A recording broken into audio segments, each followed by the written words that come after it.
wafumu amayi amene ali pa screeniwa akuti athandize maganizo.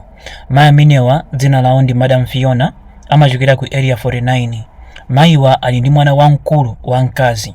Mwanayo watenga mimba, ampatsa mimbawo ndi landlord. Ndi mwana uja atauza mayiwa kuti landlord andipatsa mimba.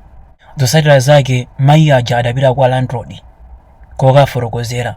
Ndi atafotokozera landlord aja ananena kuti mimbayi chosani, sindikufuna mimbayi chifukwa chakuti ineyo ndi ndi banja, ndipo banja langa ndilolemekezeka, ndi ana 3.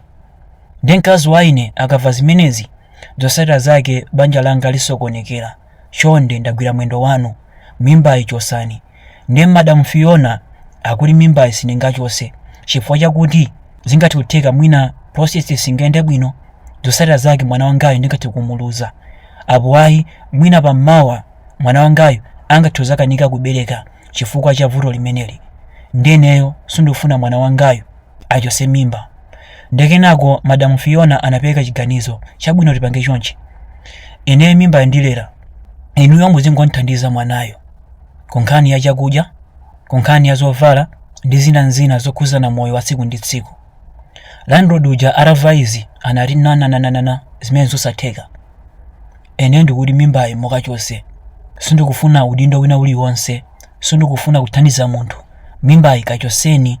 Anthu asamamvetsetsana bwinobwino. Zotsatira zake landlord uja wapereka notice kuti anthuwa achoke nyumbamo asamuke.